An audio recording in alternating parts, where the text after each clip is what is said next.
Hello guys, welcome to my YouTube channel. आपका बहुत बहुत स्वागत है भारत के लॉज में। हमने प्रीवियस लेक्चर में देखा था प्रिलिमिनरी पार्ट को, डेफिनेशन पार्ट को हमने देखा था सेक्शन 2 को। ठीक है, तो सेक्शन 2 में हमने देखा था चाइल्ड की डेफिनेशन देखी थी, एक्ट के बारे में देखा था कि एक्ट किसको बोला जाता है, सीरीज ऑफ एक्ट किसको बोला जाता है। ठीक है, चाइल्ड किसको बोला जाता है, एनिमल किसको बोला जाता है। एंड फिर उसके बाद हमने कोर्ट देखा था, कोर्ट किसको बोला जाएगा। जो एडमिनिस्ट्रेटिव फंक्शंस डिस्चार्ज करेंगे उसको हम कोर्ट नहीं बोलेंगे। ठीक है, जो जुडिशियल फंक्शंस डिस्चार्ज करेंगे उसको हम कोर्ट बोलेंगे। कब एक पर्सन काउंटरफिट किया ऐसा बोला जाएगा, तो काउंटरफिट के बारे में हमने देखा था। ठीक है, डेथ डेथ के बारे में हमने देखा था कि डेथ का मतलब क्या होता है। इन भारतीय न्याय संहिता में death of a human being consider किया जाएगा। तो ये सब चीज़ें हमने प्रीवियस लेक्चर में देखी थी। अब उसी डेफिनेशन पार्ट को हम कंटिन्यू करने वाले हैं और आगे देखने वाले हैं कि देखेंगे कि फ्रॉडुलेंटली के बारे में जानेंगे हम। ठीक है, फ्रॉडुलेंट किसको कहा जाता है। ठीक है, ये सब हम देखेंगे, wrongful gain, wrongful loss, dishonestly. तो ये सब हम आज के लेक्चर में देखने वाले हैं।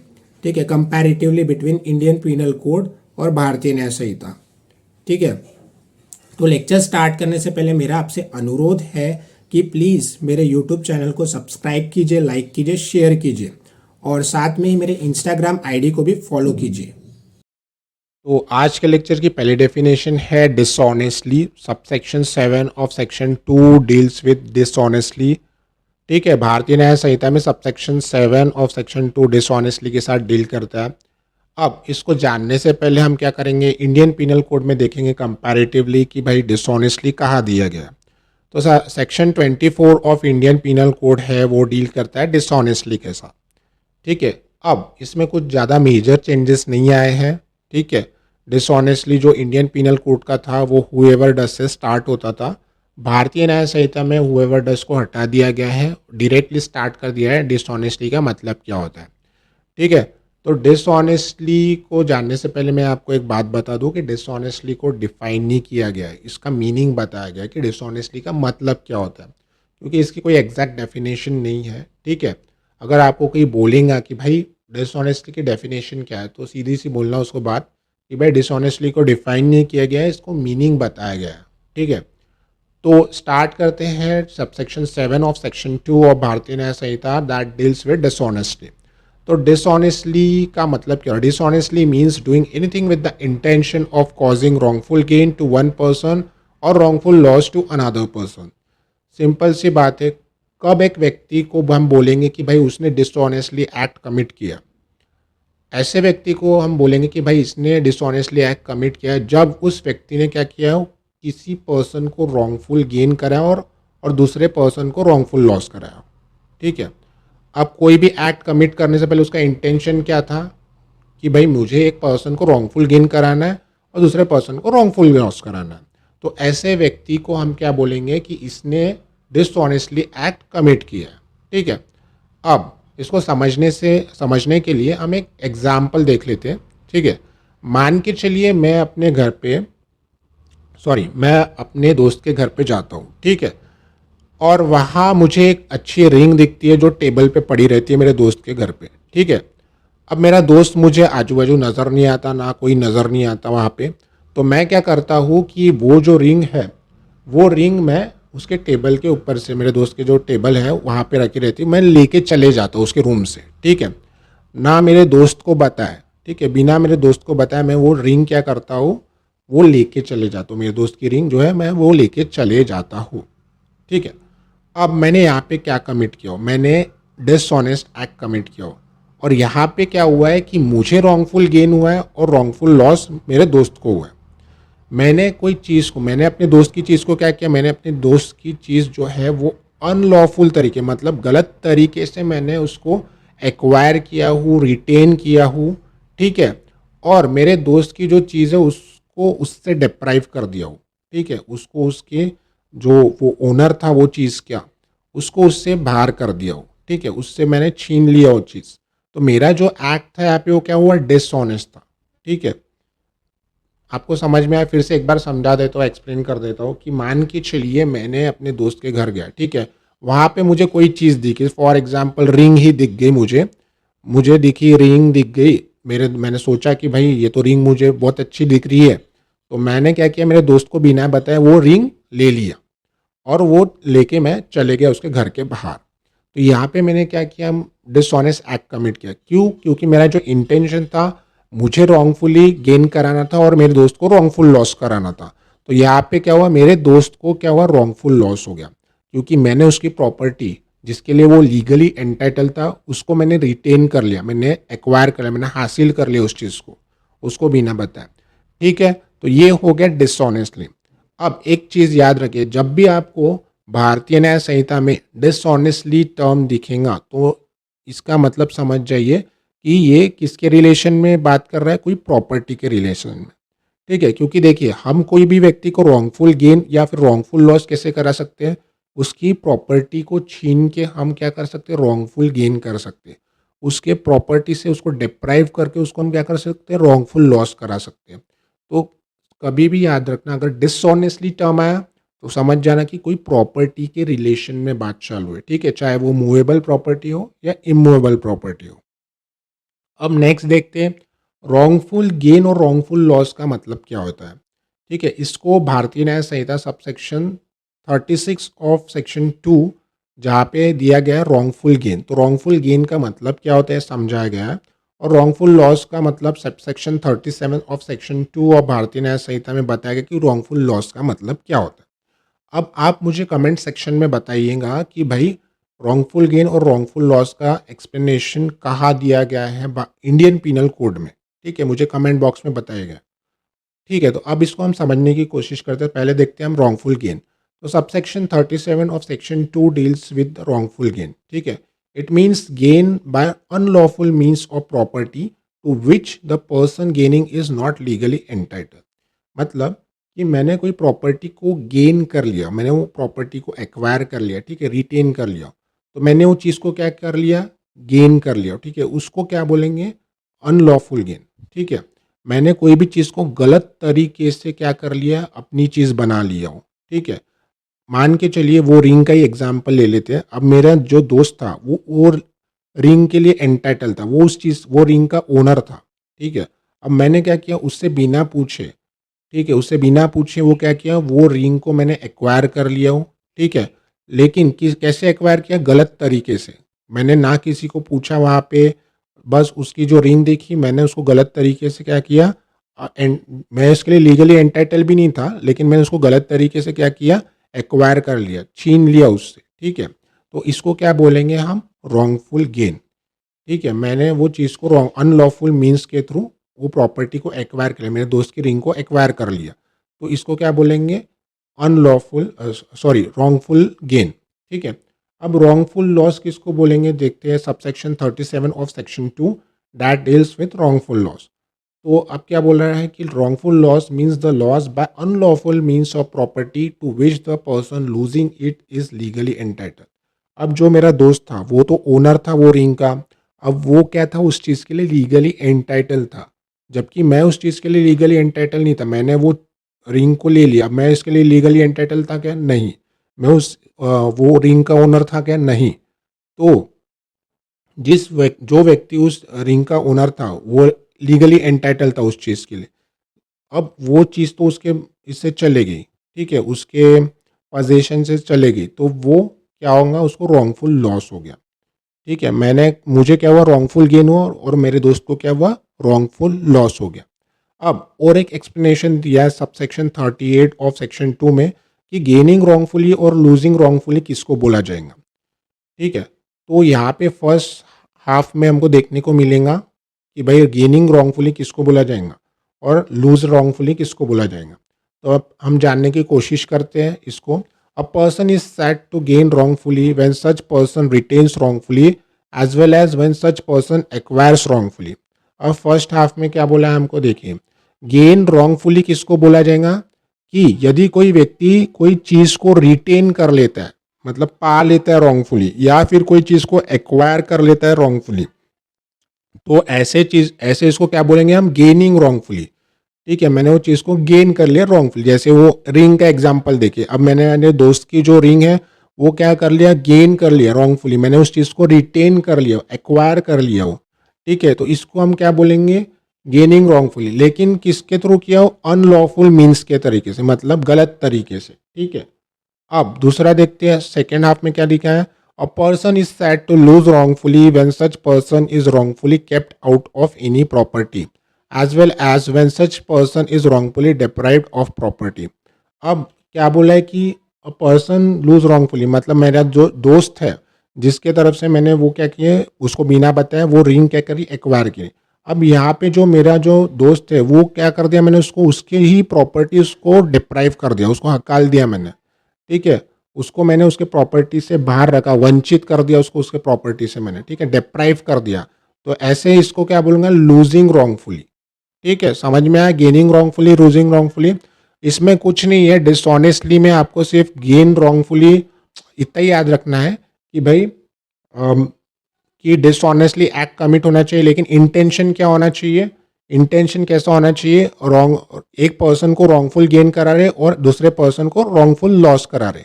सेकेंडली उसमें ये होना चाहिए कि अनलॉफुल मीन्स, कैसे आप एक्वायर कर रहे कोई भी प्रॉपर्टी को, थ्रू अनलॉफुल मीन्स से, मतलब गलत तरीके से आप एक्वायर कर ले उस प्रॉपर्टी को। तो ये हो गया। और ये भी याद रखना कि जो भी डिसऑनेस्टली टर्म आया भारतीय न्याय संहिता में, तो याद रखना कि भाई हमने कोई डिसऑनेस्टली टर्म आया तो कोई भी प्रॉपर्टी के रिलेशन में बात चालू है यहाँ पे, ठीक है। अब उसके बाद आते हैं हम एक केस लॉ पे, जो है संसार सिंह वर्सेस एम्परर और AR 1934, ठीक है। ये रेलेवेंट केस है क्योंकि इसका मीनिंग एज इट इज़ ही है, चेंजेस नहीं हुआ, तो ये रेलेवेंट है केस। तो यहाँ पे कोर्ट ने समझा है कि डिसऑनेस्ट एक्ट को हम कैसे समझेंगे कि इसका इंटेंशन, वो पर्सन का जो इंटेंशन था वो डिसऑनेस्ट एक्ट कमिट करने का ही था, ठीक है। तो हम इस चीज़ को कैसे समझेंगे, ये यहाँ पे इन्होंने बताया। अब हम कोई भी साइकोलॉजिकल कोई एक्ट कमिट करा तो उसका इंटेंशन तो हम जान नहीं सकते उसके माइंड में झाँक के कि भाई इसका जो इंटेंशन था वो डिसऑनेस्ट था, ठीक है। तो इसको ये चीज़ को एक्सप्लेन करने के लिए कोर्ट ने बोला, पहले देखते हैं क्या बोला है कोर्ट ने, ठीक है। Intention is a psychological act. Intention क्या है, कोई भी व्यक्ति का एक साइकोलॉजिकल एक्ट है। The only means to by which a court can जज इट। अब कोर्ट कैसे जानेगा कि भाई किसके माइंड में क्या शुरू है, ठीक है। तो उसको जानने के लिए, ठीक है, क्या बोला है, is by inference from the external act and conduct of the party. अब उसको जानने के लिए हम कैसे देखेंगे कि भाई इसने डिसऑनेस्ट एक्ट कमिट किया या फिर इसका इंटेंशन जो था वो डिसऑनेस्ट था, तो कैसे हम इसको देखेंगे, तो इस चीज़ को ऐसे देखेंगे कि भाई उसके एक्ट के थ्रू देखेंगे, उसके बाहर के, मतलब एक्सटर्नल एक्ट मतलब उसके बाहर के एक्ट के through. Secondly and conduct of the party, क्या वो कंडक्ट कर रहा है, ठीक है। कंडक्ट कौन सा भी वो कंडक्ट करता है उसके ही थ्रू हम उसको जानेंगे कि भाई इसने डिसऑनेस्ट एक्ट कमिट किया, इसका इंटेंशन क्या था, हम इसको जांचेंगे, ठीक है। तो जैसे मैंने वो रिंग को लिया मेरे दोस्त की तरफ से, तो मेरा जो एक्सटर्नल एक्ट था, मेरा कंडक्ट था, तो वो कंडक्ट और जो एक्सटर्नल एक्ट है उसके थ्रू ही जाना जाएगा कि मैंने वो एक्ट क्या है, डिसऑनेस्टली एक्ट कमिट किया हो, मैंने वो चीज़ से अपने को खुद को रॉन्गफुल गेन कराया हो और दूसरे इसको रॉन्गफुल लॉस करा। मतलब हम देखते जैसे थेफ्ट होता है, तो थेफ्ट में कैसा होता है कि जो जाता है कोई व्यक्ति किसी के घर पे, ठीक है, वो पर्सन क्या करता है कि कोई भी इधर जाता है, थेफ्ट कमिट करता है, कोई भी चीज़ को क्या कर लेता है, एक्वायर कर लेता है, रिटेन कर लेता है, कोई भी चीज़ को रॉन्गफुली क्या करता है, वो गेन कर लेता है वो चीज़ को। कोई भी थेफ्ट अगर करता है तो वही चीज़ करता है, ठीक है। तो वो प्रॉपर्टी को लेके उस व्यक्ति के घर से बाहर चले जाता है, भाग जाता है, ठीक है, लेके चले। तो यहाँ पे वो व्यक्ति ने क्या किया, थेफ्ट का कमिट किया है, ठीक है, थेफ्ट कमिट किया, लेकिन क्या किया, उसको जिस व्यक्ति के घर से उसने सामान चुराया उसको क्या हुआ, रॉन्गफुल लॉस हुआ, और जिसने थेफ्ट कमिट किया उसको क्या हुआ, रॉन्गफुल गेन हुआ। यहाँ पे इंटेंशन भी समझ में आ रहा है, ठीक है, रॉन्गफुल गेन और रॉन्गफुल हुआ। यहाँ पे उसका एक्ट क्या हुआ, डिसऑनेस्ट एक्ट हुआ। मतलब यही बोल रहा है कोर्ट कि भाई conduct of the party and external act, उसके एक्सटर्नल एक्ट के थ्रू हम समझेंगे एंड उसके कंडक्ट ऑफ द पार्टी के थ्रू समझेंगे कि उसने वो जो काम किया है वो किसके थ्रू किया है, डिसऑनेस्ट तरीके से किया है, और उसका इंटेंशन क्या था कि भाई मैं इसको रॉन्गफुल गेन करवाना चाहता हूँ और दूसरे को रॉन्गफुल लॉ। तो यही चीज़ है। दूसरा पॉइंट क्या बोल रहा है कि a dishonest intention may be presumed only if an unlawful act is done, or any lawful act is done with unlawful means, मतलब क्या बोला है कि डिसऑनेस्ट इंटेंशन कब प्रिज्यूम किया जाएगा, यदि कोई व्यक्ति ने अनलॉफुल एक्ट कमिट किया है, ठीक है, या फिर लॉफुल एक्ट कमिट किया है विथ अनलॉफुल मीन, गलत तरीके से, ठीक है। सिंपल सी बात है, यदि कोई व्यक्ति ने कोई गलत एक्ट कमिट किया हो या फिर एक सही लॉफुल मायने में कोई एक्ट कमिट किया हो, लेकिन उसके लिए लॉफुल एक्ट कमिट करने के लिए उसने क्या किया है, अनलॉफुल मीन्स का तरीका यूज़ किया है, ठीक है, गलत तरीका यूज़ किया है, ठीक है। तो ये क्या होगा डिसऑनेस्ट इंटेंशन होगा, ये डिसऑनेस्ट इंटेंशन होगा, ठीक है। अब ये हो गए 2 पॉइंट। अब उसके बाद एक केस है गिरधरी लाल, ठीक है, ये भी रेलेवेंट है। तो यहाँ पे कोई ऐसा जज ने बोला था कि यहाँ पे कोई ऐसा कंजेक्चुरल टेस्ट नहीं है जिससे हम उसको पता लगा सके कि ये व्यक्ति ने डिसऑनेस्ट एक्ट कमिट किया है कि नहीं, ठीक है। इस व्यक्ति ने कोई डिसऑनेस्ट एक्ट कमिट किया है कि नहीं, ये हम पता नहीं लगा सकते। तो इसको भी जांच करने के लिए हमारे पास कोई गोल्डन रूल नहीं है, सिर्फ एक ही टेस्ट है। द सेकेंड पॉइंट क्या बोला, the sole test is what was the intention of the accused at the time of the act occurred, for which purpose only the primary act and not the remote intention of accused must be ascertained। मतलब जब वो act commit कर रहा था, जैसे मैं चोरी कर रहा, सॉरी, जैसे मैं वो मेरे दोस्त की रिंग ले रहा था, तो वो मेरा प्राइमरी एक्ट, सबसे पहला एक्ट जो था, मेरा पर्पस, मेरा पहला एक्ट को ही जाना जाएगा, ना कि उसके बाद वाले जो इंटेंशन है उसको असर्टेन किया जाएगा, ठीक है। जो मेरा पहला एक्ट, जो मेरा एक्ट था कि भाई मैं वो रिंग को ले लूँ, ये कर लूँ, ठीक है, मेरा क्या था, मैं मेरे दोस्त का नुकसान पहुंचाना था, मेरे दोस्त को रॉन्गफुल लॉस करवाना था, और मुझे क्या करना था, वो चाहिए थी, तो मेरे को खुद का रॉन्गफुल गेन करवाना था। तो इस चीज़ में क्या हो रहा कि इसके लिए कोई सोल टेस्ट नहीं है।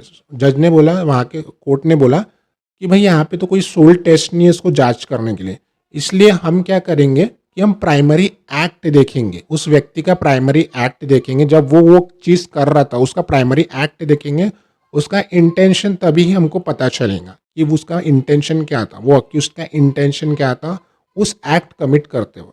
बस इतना ही बोला गया है गिरधर लाल में, ठीक है। तो ये आप नोट डाउन कर सकते हो, ठीक है। अब section 29 of Indian penal code जो है वो डॉक्यूमेंट से डील करता है। डॉक्यूमेंट का as it is copy paste कर दिया गया है भारतीय न्याय संहिता में, कोई ऐसा मेजर चेंज नहीं देखने को मिलेगा, ठीक है। बस सेक्शन तो ऑब्वियसली डिफरेंट हो गए हैं। Subsection 2 of section subsection 8 of section 2 deals with document. तो डॉक्यूमेंट का मतलब क्या होता है, डॉक्यूमेंट का मतलब होता है कि कोई भी चीज़ को एक्सप्रेस करना, कोई भी चीज़, कोई भी व्यक्ति अगर कोई चीज़ को एक्सप्रेस कर रहा है कोई भी सब्सटेंस पे, मतलब कोई भी चीज़ पर, ठीक है, किसके थ्रू, बाय मीन्स ऑफ कोई लेटर हो गया, कोई फिगर हो गया, कोई मार्क्स हो गया, अगर ऐसे भी कोई भी चीज़ पर वो क्या कर रहा है, कोई डिस्क्राइब कर रहा है कोई चीज़ को या फिर कोई चीज़ को एक्सप्रेस कर रहा है, लेकिन कैसे, किस माध्यम से कर रहा है, कि लेटर के माध्यम से कर रहा है। कोई लेटर लिख दिया उसने, मान के चलिए कोई रॉक हो, कोई रॉक मतलब कि पत्थर, ठीक है, पत्थर हो और उस चीज़ पे किसी ने कुछ लिख दिया सो एंड सो, उसको हम डॉक्यूमेंट बोलेंगे। या फिर उस पत्थर पे कोई फिगर बना दिया किसी ने, उसको हम डॉक्यूमेंट बोलेंगे। या फिर उसने कुछ मार्क कर दिया तो उसको हम डॉक्यूमेंट बोलेंगे, ठीक है। तो इसको हम क्या बोलेंगे, डॉक्यूमेंट बोलेंगे। And includes electronic and digital record, अब ये नया आ गया है, and includes electronic and digital record, मतलब कि जैसे व्हाट्सएप चैट हो गया, ठीक है, फेसबुक चैट, व्हाट्सएप चैट, अब इसको हम क्या बोल रहे हैं, बोलेंगे कि डॉक्यूमेंट बोलेंगे, ठीक है। अब इसके पीछे का इंटेंशन क्या है, हम क्यों इसको कैसे यूज़ कर सकते हैं, एविडेंस के तौर पे, ठीक है। हम इसको कोर्ट में पेश कर सकते हैं कि ये भाई एक एविडेंस है, हम इसको कोर्ट में with the permission of the court we can submit it to court, ठीक है, हम रिकॉर्ड पे ला सकते हैं इस चीज़ को। तो इस सब चीज़ को हम क्या बोलेंगे, डॉक्यूमेंट बोलेंगे, समझ गया। वो एक बार आपको समझा देता हूँ, कोई भी चीज़ को हम एक्सप्रेस कर रहे हैं या डिस्क्राइब कर रहे हैं कोई भी चीज़ पे लिख कर, जैसे कि, और क्या, कोई भी चीज़ पे लिख कर, जैसे कि हो गया रॉक हो गया, मतलब बताया आपको, पत्थर हो गया, हाथ हो गया, पैर हो गया, कहीं पे भी लिखो आप, उसको हम डॉक्यूमेंट बोलेंगे, ठीक है। लेकिन वो चीज़ क्या है, मिटना नहीं चाहिए। जैसे हमने, जैसे फॉर एग्जांपल कोई कोई लवर्स लोग लिख देते हैं ऐसा, बीच पर जाके कोई रेत पे ऐसे ड्रॉ कर देता है, ठीक है, ड्रॉ कर दिया उसने, अब वो ड्रॉ लहर आई, और वो मिट गया, उसको हम डॉक्यूमेंट बोलेंगे क्या? नहीं, उसको हम डॉक्यूमेंट नहीं बोलेंगे, ठीक है।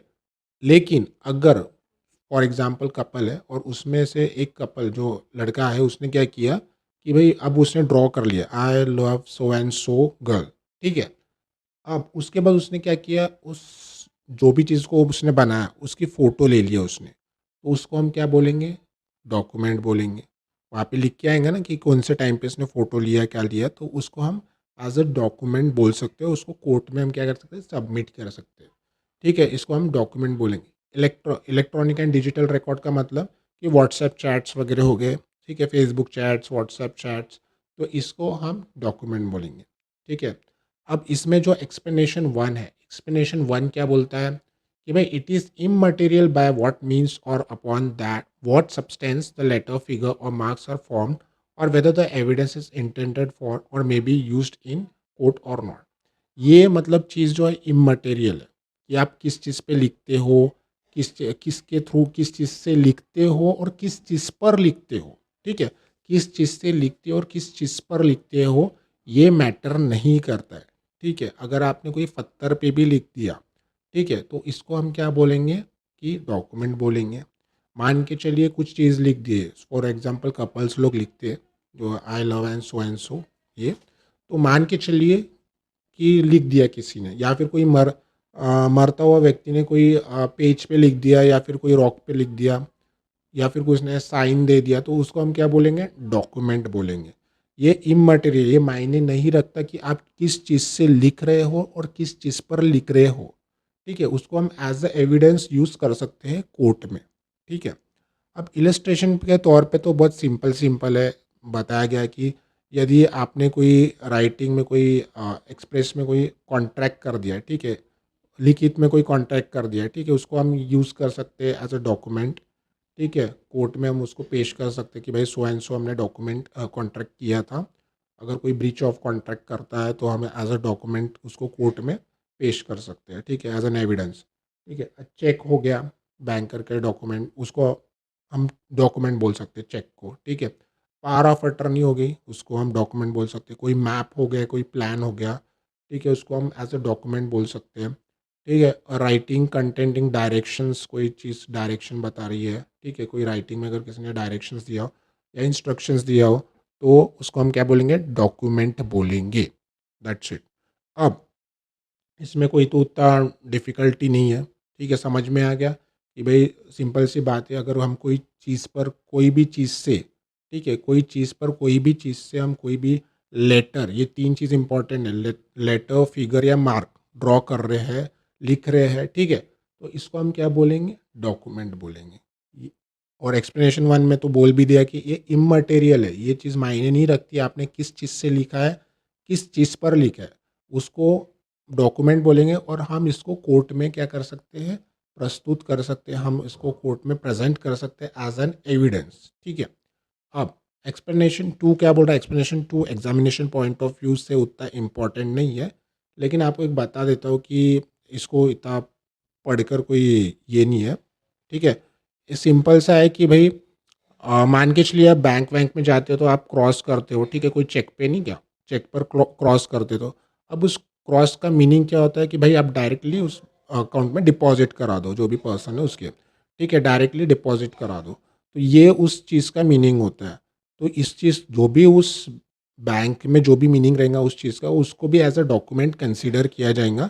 वही एक्सप्लेनेशन 2 बोल रहा है और ये एग्जामिनेशन पॉइंट ऑफ व्यू से उतना इम्पॉर्टेंट नहीं है। लेकिन वो जो भी मार्क्स रहेंगे, जो लेटर से जो भी फिगर रहेंगे, अब बैंक में जो भी उनके अकॉर्डिंग जो भी चलता है, जो भी अब वो डबल क्रॉस हम करते हैं, तो मतलब डिपॉजिट करवा दीजिए सो एंड सो के पर्सन के इसमें, तो उनका मीनिंग वो होता है, ठीक है। लेकिन इसको भी हम क्या करेंगे कंसिडर, जो भी उसका जो मीनिंग रहेगा, जो भी डबल क्रॉस एंड ऑल, वो ही मीनिंग चलाया जाएगा। वो भी उसको कोर्ट क्या कंसीडर कर सकता है कि हाँ, अगर डबल क्रॉस है मतलब कि डायरेक्ट डिपॉजिट कराना है, तो कोर्ट भी उस चीज़ को ही लेके चलेंगे। ऐसा नहीं है कि कोर्ट अपना कुछ अलग मीनिंग लगाएगा, उसी चीज़ को लेके जाएगा और क्या बोला जाएगा, उसको भी एज अ डॉक्यूमेंट कंसीडर किया जाएगा, ठीक है।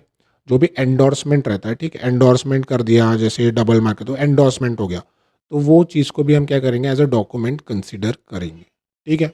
अब नेक्स्ट इस पे आते हैं जो है फ्रॉडुलेंटली। तो subsection 9 of section 2 of Bharatiya Nyaya Samhita deal करता है फ्रॉडुलेंटली के साथ।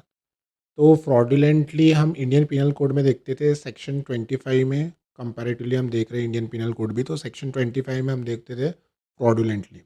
कुछ मेजर चेंजेस नहीं आए इसमें भी कि सिर्फ इतना हटा दिया गया। अ पर्सन जो स्टार्टिंग में इंडियन पिनल कोड में था, अ पर्सन से स्टार्ट होता था फ्रॉडुलेंटली, उसको हटा दिया गया और ही डज़ दैट थिंग जो है उसको भी हटा दिया गया।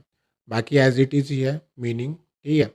अब यहाँ पे क्या बोला है कि इसको जानने की कोशिश करते हैं subsection 9 section 2 that deals with fraudulently. तो फ्रॉडुलेंटली का मतलब क्या होता है? Fraudulently means doing anything with the intention to defraud but not otherwise. मतलब फ्रॉडुलेंटली कब किया गया ऐसा माना जाएगा? यदि कोई व्यक्ति ने क्या किया है? डिफ्रॉड किया, मतलब कि धोखाधड़ी की है, ठीक है, डिफ्रॉड करने की कोशिश की, तब जाके उसको बोलेंगे ये व्यक्ति ने फ्रॉडुलेंटली एक्ट कमिट किया। अब फ्रॉडुलेंटली का पर्टिकुलर मीनिंग क्या होता है? इसको मतलब जो डिफ्रॉड दिया गया है, इंटेंशन टू डिफ्रॉड। अब डिफ्रॉड का मीनिंग ही फ्रॉडुलेंटली होता है। डिफ्रॉड में भी कुछ चीज़ होती है जिसके वजह से फ्रॉडुलेंटली कमिट हुआ ऐसा माना जाएगा। तो क्या है डिफ्रॉडली का एक्चुअल मीनिंग? इसको सुप्रीम कोर्ट ने एक केस में एक्सप्लेन किया है, उसको ऑब्जर्व किया है सुप्रीम कोर्ट ने और उसको समझाने की कोशिश की है, ठीक है। तो कौन सी केस है देखते हैं। तो doctor Vimla versus Delhi administration, ये भी रेलेवेंट केस है क्योंकि मीनिंग जो है सेम ही है दोनों चीज़ का। इंडियन पिनल कोड में भी फ्रॉडुलेंटली का वही मीनिंग है और भारतीय न्याय संहिता में भी वही मीनिंग है। तो जो सुप्रीम कोर्ट है उसने क्या ऑब्जर्व किया, उन्होंने क्या ऑब्जर्व किए कि जो पहला पॉइंट क्या बोला है, the expression defraud involves two elements, namely deceit and injury to the person deceived. मतलब जो डिफ्रॉड है, मतलब धोखा देना, मतलब कि भाई उसमें दो एलिमेंट्स आते हैं, ठीक है। पहला है डिसीट और दूसरा है इंजुरी। जब ये दोनों एलिमेंट्स फुलफिल होंगे तो माना जाएगा कि उस पर्सन ने क्या किया? डिसीव किया। मतलब छल कपट, धोखा भी होना चाहिए और इंजरी भी होनी चाहिए। तो दोनों चीज़ क्या होनी चाहिए? वहाँ पे इन्वॉल्व होनी चाहिए। तभी हम बोलेंगे कि वो पर्सन को डिसीव किया गया है, उस पर्सन का धोखा हुआ है, ठीक है। दूसरा क्या है? Injury is something. अब इंजुरी का भी मतलब बताया गया। इंजुरी का मतलब क्या होता है? Injury is something other than economic loss. Economic loss के अलावा भी जो इंजुरी होती है उसको भी हम क्या बोलेंगे? उसको भी हम क्या बोलेंगे? इंजुरी बोलेंगे। ज़रूरी नहीं है कि इकोनॉमिक लॉस को ही हम इंजुरी बोलेंगे। अब इंजुरी का मतलब क्या, और चीज़ क्या बोला गया है कि इंजुरी मतलब क्या होता है कि पर्सन इन बॉडी, उसके बॉडी पे इंजुरी हुई है, माइंड पे इंजुरी हुई है या रेपुटेशन पे इंजुरी है। तो ऐसे चीज़ों को भी हम क्या बोलेंगे कि भाई इंजुरी हुई इस पर्सन को, ठीक है। बॉडी, माइंड, रेपुटेशन, ठीक है। इस चीज़ को भी अगर इंजुरी, हार्म होता है, किसी प्रकार का हार्म कॉज होता है, तो इसको भी हम क्या बोलेंगे? इंजुरी बोलेंगे। ज़रूरी नहीं है कि इकोनॉमिक लॉस को ही हम क्या करेंगे? इंजुरी बोलेंगे, ठीक है। तो ये सुप्रीम कोर्ट ने यहाँ पे ऑब्जर्व किया है और उसको समझाने की कोशिश की है कि भाई डिफ्रॉड का मतलब सिर्फ धोखा देना ही नहीं होता, साथ में डिसीट एंड इंजुरी भी होती है, ठीक है। अब दूसरा केस देखते हैं हम, doctor Dutt versus state of Uttar Pradesh. अब यहाँ पे जो एक्सप्लेनेशन है वहाँ पे देखिए, fraudulently means doing anything with the intention to defraud but not otherwise. अब यहाँ पे जो बट नॉट अदरवाइज है, इसको एक्सप्लेन करने की कोशिश की है सुप्रीम कोर्ट ने। तो सुप्रीम कोर्ट यहाँ क्या बोलता है कि supreme court said that last three words but not otherwise clearly indicate the intent must be an intent to defraud. मतलब कि सीधी सी बात है, क्या बोल रहा है कि नॉट अदरवाइज मतलब कि कोई व्यक्ति अगर फ्रॉडुलेंटली एक्ट कमिट कर रहा है तो उसका जो एक्ट है कमिट कर, तो उसके पीछे का इंटेंशन क्या होना चाहिए? सिर्फ और सिर्फ डिफ्रॉड करने का होना चाहिए, मतलब धोखा देने का ही होना चाहिए, ठीक है। उसके अलावा कोई भी उसका इंटेंशन नहीं होना चाहिए। सिर्फ इतना बोला है, मतलब कि उसका सिर्फ और सिर्फ इंटेंशन क्या होना चाहिए? डिफ्रॉड करने का। तभी हम बोलेंगे कि वो एक्ट क्या हुआ है? फ्रॉडुलेंटली कमिट किया गया, ठीक है। ये बोला है doctor S Dutt versus state of Uttar Pradesh में। अब अब एक देख लेते हैं कि बहुत से लोगों को कन्फ्यूज़न हो रहा होगा कि भाई फ्रॉडुलेंटली और डिसऑनेस्टली जो चीज़ है वो सिमिलर है। तो ये आपकी जो है वो गलत धारणा है कि भाई फ्रॉडुलेंटली और जो डिसऑनेस्टली है वो सेम है। एक्चुअल में सेम नहीं है, वो दोनों भी अलग है, ठीक है। तो हम इसका एक डिफरेंशिएशन देख लेते हैं, ठीक है। तो फ्रॉडुलेंटली का पहले देखते हैं। फ्रॉडुलेंटली फर्स्ट पॉइंट क्या बोला है, deceit is the essential ingredient of fraudulent. अब यहाँ पे धोखा देना जो है वो यहाँ पे एसेंशियल इंग्रेडिएंट है, जबकि डिसऑनेस्टली में ऐसा कुछ नहीं है। डिसऑनेस्टली में क्या है, ऐसा कोई एसेंशियल इंग्रेडिएंट नहीं है डिसऑनेस्टली में कि धोखा देना चाहिए ही, ठीक है, ऐसा कोई एसेंशियल इंग्रेडिएंट नहीं है। दूसरा है फ्रॉडुलेंटली में क्या होता है, वाइल इन फ्रॉडुलेंट पेक्यूनरी और economic loss is not always so. Fraudulently में क्या है कि हमने देखा कि पेक्यूनरी और इकोनॉमिक्स लॉस है वो ज़रूरी नहीं है कि वो पेक्यूनरी और इकोनॉमिक लॉस ही हो उसको। हमने देखा था कि कॉज हार्म, सुप्रीम कोर्ट ने बोला कि अगर उसको इंजरी भी होती है, कोई भी प्रकार का कॉज हार्म भी होता है, तो उसको भी हम क्या बोलेंगे, फ्रॉडुलेंटली में लेंगे, ठीक है। उसको क्या बॉडीली हार्म हो रहा है, रेपुटेशन होगी उसकी, माइंड में माइंड को हार्म हो गया, माइंड को इंजरी होगी उसके, तो ऐसे इसको भी हम क्या बोलेंगे, फ्रॉडुलेंटली में क्रिएट। लेकिन यहाँ पे पेक्यूनरी लॉस, पेक्यूनरी और इकोनॉमिक लॉस ये ज़रूरी नहीं है फ्रॉडुलेंटली में, ठीक है। डिसऑनेस्टली में क्या है, डिसऑनेस्टली में पेक्यूनरी और इकोनॉमिक लॉस मस्ट होना चाहिए, मतलब होना ही चाहिए, तभी हम इसको डिसऑनेस्टली बोलेंगे। थर्ड पॉइंट क्या बोल रहा है, the elements which constitute an act to deceit an intention to deceive and in some cases even secrecy, तो इसको हम फ्रॉडुलेंटली बोलेंगे। ये एलिमेंट्स है इसके, ठीक है। एलिमेंट्स क्या है कि भाई कोई एक्ट ऐसा कंस्टिट्यूट करना, कोई एक्ट ऐसा कमिट करना जिसके वजह से डिसीट हो, ठीक है, मतलब धोखा हो, एंड उसमें क्या हो, इंटेंशन भी हो कि मेरे को वो दूसरे पर्सन को क्या करना है, डिसीव करना, उसको धोखा देना है। और कुछ केसेस में क्या होता है, सीक्रेसी, मतलब कि बात को छुपाना भी होता है, तो उसको हम क्या बोलेंगे, फ्रॉडुलेंटली बोलेंगे। लेकिन डिसऑनेस्टली में ऐसा नहीं होता है, ऐसा कोई इंटेंशन नहीं होता कि हमको आगे वाले व्यक्ति को डिसीव करना है, धोखा देना है, या फिर कोई प्रकार की सीक्रेसी नहीं होती है, ठीक है। तो इसलिए क्या बोला जाता है कि भले ही हमारा जो एक्ट है वो डिसऑनेस्ट है लेकिन फ्रॉडुलेंट नहीं है। ऐसे केस में क्या बोला जाता है, हमारा जो एक्ट है भले ही वो डिसऑनेस्ट होगा लेकिन फ्रॉडुलेंट नहीं है, ठीक है। तो ये हो गया फ्रॉडुलेंटली और डिसऑनेस्टली। अगर आपको कोई भी क्वेरी हो तो प्लीज़ कमेंट बॉक्स में बताइए, और प्लीज़ मेरे यूट्यूब चैनल को सब्सक्राइब कीजिए, लाइक कीजिए, शेयर कीजिए, और मुझे इंस्टाग्राम पे भी फॉलो कीजिए, ठीक है। Thank you.